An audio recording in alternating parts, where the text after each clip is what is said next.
We're back, and we're coming back a little earlier than expected because a lot has been happening with this Norwich squad, both on and off the pitch. So let's get to it.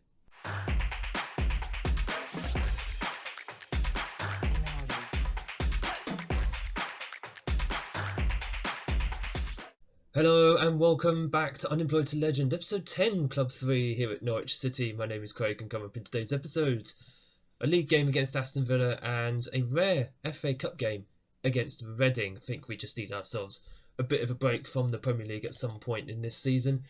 Not least because since the last time you were with me, 6 defeats in 8.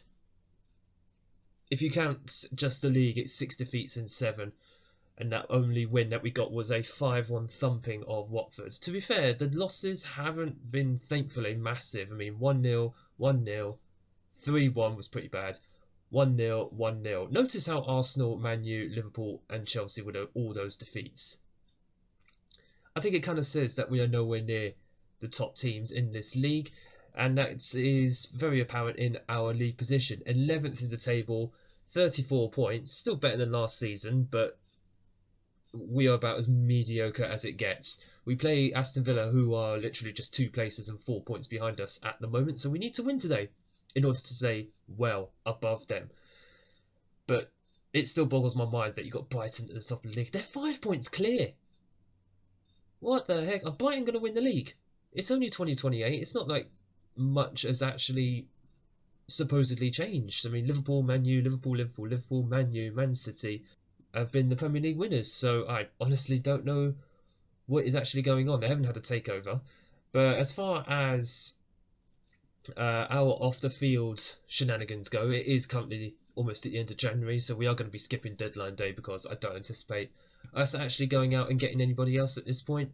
We have brought in a few players this month just to update as well. A couple of players will be leaving at the end of their contracts in the summer. Paddy McNair, who's currently on loan, he has gone out on loan to... Where's he gone? He's joining Brest, but I'm pretty sure he's somewhere else. Yeah, he's at Karabag in Azerbaijan, of all places. He's doing a decent job there, 7.5 average rating. So if he's enjoying himself out there, he can go enjoy himself in Brest in France next season. Danilo Pereira is also leaving. He's going to Young Boys in Switzerland. He'll be leaving us at the end of the season. So that's 2 old men, a 32-year-old and a 36-year-old leaving the club. We are, of course, replacing them with youngsters. And these are the youngsters that we have brought in so far this month. I don't anticipate any more, but you never know. Camel Urban from Dunstradder. I thought he was a wonder kid, but apparently he's not being shown as a wonder kid anymore, which is a bit of a shame. He is a spirited player, so for an 18-year-old Slovakian international, yes, he's capped already. He's looking very strong, not necessarily physically, but certainly mentally. He's only going to get better. Technically very good as well for what we require from him. He is a playmaker, so someone to follow on in Navarro's footsteps, even though Navarro's only like 19 years old. He's currently on loan back at Dunstradder for the rest of the season, so we won't see him until next season. Probably even longer than that, considering he's only League 1 standard. But we'll see how his development goes. He's 18 years old. He's got time to improve. Evan Tyrrell, the one English signing we have made this transfer window. Should mention Camel Urban is a central midfielder. Tyrrell is a right back / centre back. He can play either position, 6'2", so I'm happy to put him in at centre back. Apparently he's best at right back, which is good because chances are we'll probably lose Lazaro at the end of the season along with McNair. But he's very strong mentally. He's 20 years old, under 21 international. We've bought him in from Portsmouth for £14.75 million. Seems a bit excessive for a championship player, but English tax, what can I say? But he's very experienced already, 123 appearances. 2 of those for us. He's played in the Premier League for us. He's played about 3 games for us already because we've had a lot of players on international duties. More on that in a moment. But if he's going to be a fullback for us, I'll be very, very happy. Very impressed so far with what he's brought to the squad. Here's hoping that will continue, although we need to train him up on crossing. In fact, that's probably not a bad idea. Where can I put crossing? Crossing. There we go. Put him on crossing. Normal intensity as well. Let's just help him out a little bit. That is fine. A couple of other players who come in: Gonzalo Nani from Nacional in Uruguay, 18-year-old Uruguayan under 23 international. He can play either wing, he can play up front as an advanced forward. Best thing I've found in this transfer window, and hopefully he will prove that, not least because he is an important player. He wouldn't accept anything less, so he needs to be hitting the ground running. He's made 2 appearances, one of them was as a substitute, but he's, as far as I'm concerned, in my mind, he's behind Scully and Reichel. But it's going to be up to him to force his way past those two in order to make himself, an important part of the squad. It might be he might have to play out wide. If Cantu doesn't play, then we'll probably play Nani out wide and Reichel and Scully up front. And then you've also got Paulo Cesar, who is a backup. He's also on international duty, so you won't see him in the first game. Lucas Gabriel, yeah. We've got our own Gabriel. I'm thinking Arsenal. We did bring him in from Arsenal, actually, so they had about 3 Gabriels. We've just relieved him of one of them. £8.5 million signing, rising to £10 million. I think that's like based on league appearances. If he makes it to 50, then he should surely be worth it. He's going to be our new left back. Again, once he's back from international duty. He's back after this game, I believe. Yeah, the 31st of January. So we're on the 30th of January. He'll be back, hopefully, for the next game, where he'll actually make his debut. Decent Premier League player. Potential to be a leading Premier League player with that 4.5 star potential. Whoops, I did not mean to do that. Let's just have a quick look at his attributes. Mentally very strong. Physically strong as well. In fact, he's actually got good strength on him. 6'2", so we've got some tall fullbacks now, which is pleasing. I've been moaning about how there's not been that many tall fullbacks in this save so far. At 22 years old, he's only going to get better. Players who went out, Keane Lewis Potter, he went to Crystal Palace on loan for the rest of the season. Effectively, Nani is going to be a replacement for him. Yeah, he was a signing I should never have made in the first place. He hasn't even made a league appearance for us. Oh, hang on. Oh, he did make a league appearance for us and about 3 substitute appearances in the Cups. So I think that kind of says it all. He was a bit of a flop. Other than that, the biggest ones who went out was Paddy McNair and on loan, and he'll be gone at the end of the season. So goodbye to him. Now let's get into the first game of this episode. And this is going to be the 11 that we're going to send out just to show you. Can you actually see? Yeah, you can see that. We have 6 players on international duty. My goodness. Casillas may as well come in for Suarez, who is back from international duty now. But we are missing the likes of Sanabria, Lucas Gabriel, which is why or Gabriel, whichever way you want to pronounce his name, Wallace, Navarro, Z, and Paulo Cesar, all on international duty. I think 4 of them are all Brazilian. No, 3 of them. Gabriel, Wallace, Z, and Cesar. Oh, sorry, no, so 4 of them are Brazilian. My goodness, we went from 0 or 1 Brazilian when I started to about 4, plus 2 Argentinians and now a Uruguayan. And I think Suarez is a Colombian. Oh wow, we've got a collection of South Americans in here. But this is going to be the 11 that we are going to send out. Why is Solis on the left wing? Oh right, because Cantu wasn't available. Cantu's going to come back in. So in the 4 in goal, a back 4 of Durant, Lovato, Amobimedo and Terrell. In fact, Adamola is going to be left back. I'm not convinced of Durant on the left-hand side. Eggestein at the base of the midfield with Stiles and Krau ahead of him. Cantu on the right wing, Scully and Reichel up front. Do you know what? I'm actually feeling... I'll give Krau a chance. I'll give Krau a chance because I've promised him some game time, even though he's like championship standard. We are on the telly, apparently. Why do we want to show people our poor form? It's not something I really want to advertise out there to the paying public. Saying that Villa are in the same sort of form as we are. A lot of their squad's still the same, like 7 years into the future. And this is about as mid-table of a clash as you are going to get. Finally, a highlight is happening here. Terrell. You see him down the right-hand side. He's kind of very good at driving us down that right-hand side and allows Cantu to just cut in a little bit, which is good to see. There is Eggestein. What? What a low shot from Eggestein. He hasn't scored a long ranger like that in a long time. He's normally the one assisting, like Scully in the middle of the box. But, fair play. He shows up every now and then. He's showing up more this season than he has over the past year that I've actually been in charge. 1-0 Norwich, and that is genuinely the first highlight of the game. very happy with that. We have been struggling for goals lately, so it's good to finally get ourselves on the score sheet properly. What the heck? Eggestein playing so deep. Oh right, he's playing as the playmaker, isn't he? That makes a bit more sense. Weishall, 11th goal of the season. He's finally started getting some goals in. I think it helps he's now be able to. No, wait, no. When he came in, he was able to speak English, so I think he's now just settling in. He is literally just settling in to his role up front, and him playing alongside Scully is an absolute treat to watch. It was Weishall and Scully who bagged all 5 goals against Watford in our only league win since the last episode. And Weishall got the hat trick in that one. Since then, he's been able to score. So this is why I'm saying that Nani is behind those two at the moment, because Nani's going to have to force his way past them if he wants to get a regular starting place. Although he's sitting on the bench, he's probably feeling a bit angsty that he's not an important player at the moment. Let's have a look. Outstretch the arms at half time. You're doing brilliantly. Keep going. Yeah, just keep going, lads. Keep going. Let's see if we can bag some more goals. Because I do feel we are better than a lot of teams, certainly in the second half in the bottom half of the table, but then it's the top half of the table, which is a lot more challenging. Obviously, the likes of Arsenal, Man U, Newcastle, Chelsea, Man City, Liverpool, Brighton. I can't get over that. I can't get over Brighton at the top of the league.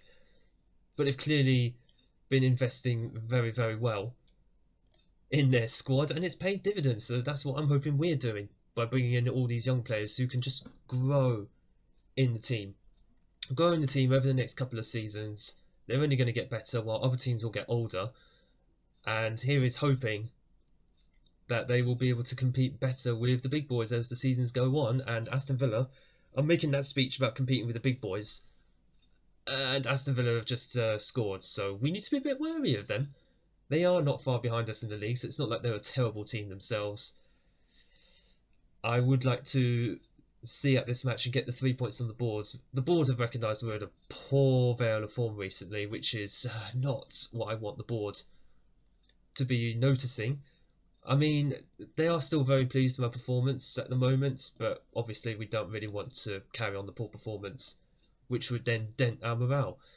So we are going to make a couple of changes. Mark Scully is looking a bit tired, actually, so let's get Nani on. And let's have a look at him. Up front with Weishall, also just give Scully a bit of a break. And you know what, Crowell, I'm not particularly happy with you, so Caceres is going to... or Pereira. Pereira can actually play there, can't he? What if we put Stars in there instead? Pereira can then be... yeah, he can be a Mazzala. Yeah, he can be the Mazzala or the deep line playmaker. We'll see how that goes. We'll see if Pereira makes a difference in the middle of the field. I don't know why you didn't challenge for the ball there, but you did, but poorly. You didn't even win the ball, and that's not a good sign. As oh god, they just shot wide. We need to be wary of this Aston Villa team. They are quite strong.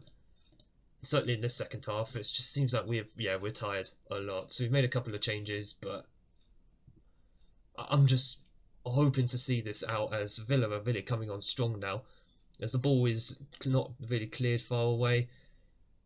As the ball goes way over to the other side, and this guy is looking very, very strong. You can kind of just sense that something's coming, and I'm hoping it's more for us. Oh my god. Oh, what a save!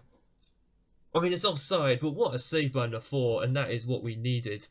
Let's just drop it back to balance. Just help ourselves out defensively, but also see if we can try and just snatch a goal off a counter or something. We got a chance to make one more substitute. Stars is knackered, so what we're going to do... Charisma's going to come in. He can actually play as a deep line playmaker in defensive midfield, which is kind of odd for a centre-back. Yeah, he's accomplished. Hey, he's accomplished. If he can do it, then fair enough. But I think that's going to be our final change. Lazaro, Elliott. I'm seriously not convinced about Harvey Elliott. I think that's the worst £33 million I've actually spent. Probably in any save. I don't know how else to say it. And Eggestein has got himself booked here. That's not particularly useful, as we are literally just holding on. We can't even get a hold of the ball, and apart from the four, he can get a hold of the ball. But everyone else, it's just like watching a bunch of under sixes, under sevens, just trying to play and just lump the ball, or not even lump the ball, try and clear the ball and just hang on. We have been pretty poor in the second half, as you can see from the XG, literally up here, because Aston Villa have just been all over us. Let's just drop the line of engagement back a little bit. We are literally just trying to hold on for the 3 points, and we do. 2-1 victory, but we barely deserved that. Eventually, Aston Villa, 1.26 on the XG. Our chances weren't even that good. 0.68 on the XG. Wow. We got 2 goals. Eggestein's was a long ranger, which somehow made its way in. Reichel, his one was much better. Yeah, we weren't at our best, but we got the result. I think that's the main thing. I suppose 6 defeats in 7 league games was always going to take its toll. But now we've made that 6 defeats in 8 league games, with 2 of those being victories, which does boost us to 37 points. I've always said I want to get to those 40 points as quickly as possible, and then we'll see how the rest of the season goes. And speaking of the rest of the season, let's go and see if we can get ourselves a nice little cup run going. Transfer window has now closed, nobody's left on deadline day, so we're just going into this game with everyone now back from internationals, apart from Medel, who picked up a knock in training, so he's going to miss this game. He'll be back for the next one. But this is going to be the 11 that we're going to send out. The 4 will stay in goal for this cup game against Reading. Would normally play Suarez in these cup games, but I want him to gain that full match fitness back before he comes back into the squad. Lucas Gabriel, will be making his debut for us in this game as the left wing back. So we'll see how he gets on in today's game. Tyrrell, Lovato and Durant are the remainder of the back 4. Navarro at the base of the midfield with Stars and Eggestein ahead of him. Cantu on the right wing. Solis and Reichel up front. Solis, he actually nearly did leave for Brighton on deadline day, but I realised he was going to Brighton, so I didn't really want to strengthen a team who are well above us in the league. So he's going to stay. He's not going to be happy considering he's not getting the game time, of which I've made a promise he will get game time. And he's a team leader, so that's something that future me is going to have to deal with. But for now, he will start against Reading and hopefully he'll put in a good shift. Interesting development, I just saw that Walsall had beaten Man U 4-3 at their ground. That's quite hilarious, as Reichel almost giving us the perfect start after 7 minutes, but Walsall have beaten Manchester United 4-3. They were playing Mbappe and Camavinga as well. That is quite the shock. All the goals, most of the goals coming within the first 30 minutes of the second half, but that's a heck of a cup shock. A cup set. Nice to see that that's still something that happens in Football Manager. Alright, let's see if we can play this ball out from the back, and as soon as I say that, we lump the ball forwards because goalkeepers don't tend to actually follow instructions that you give them. Well recovered there by Gabriel.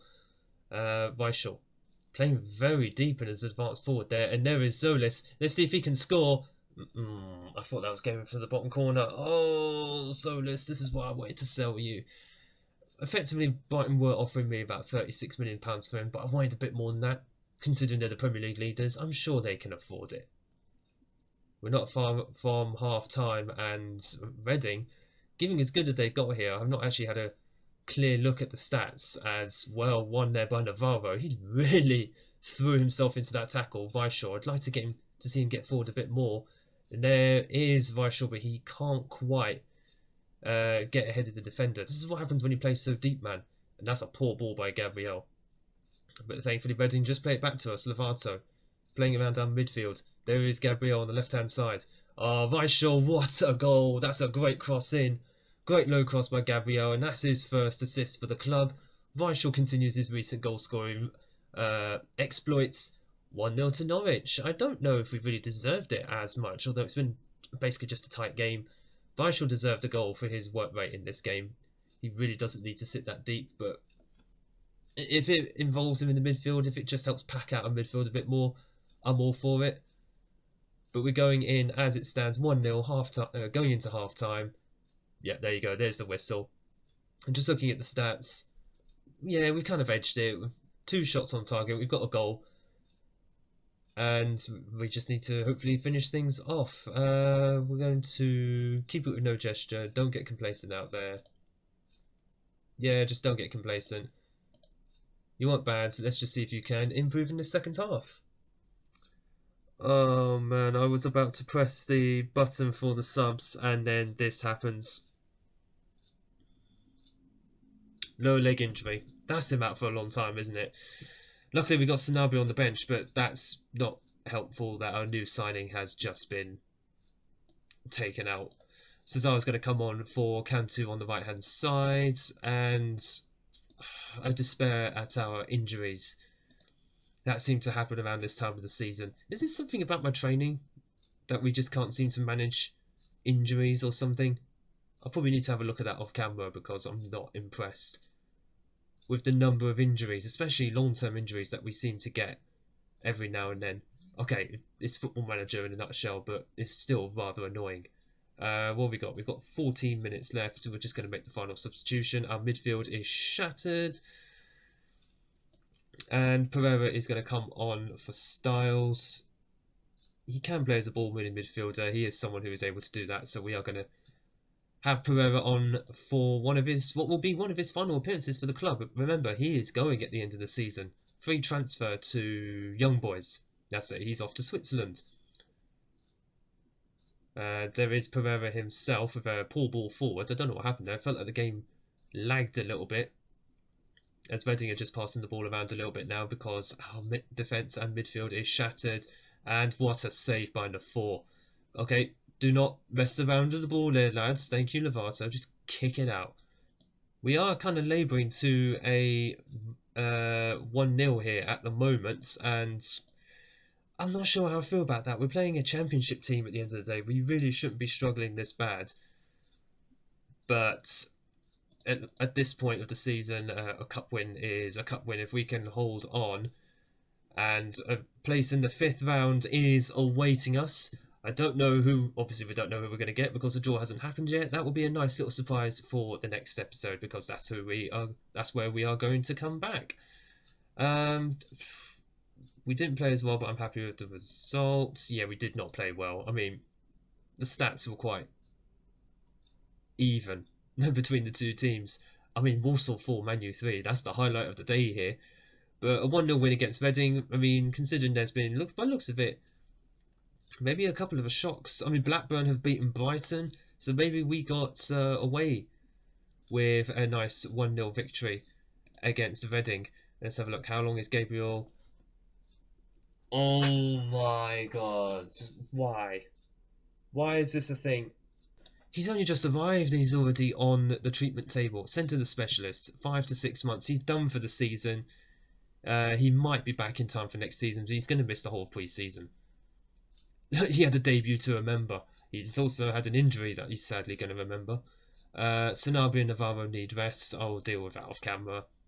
But we are into the 5th round, and we will be back for that. I think that is going to be here, the 1st of March. So we'll come back for that, and we'll come back for Leicester in the next episode on what should be Monday. If you have enjoyed this episode, make sure you hit the like button down below and smash the big red subscribe button so you don't miss future Unemployed to Legend episodes coming out, and hopefully an FA Cup run, depending who we get in the next round. But I thank you so much for watching. Thank you all so much for your support, continued support on this series, and look forward to seeing you all in the next video.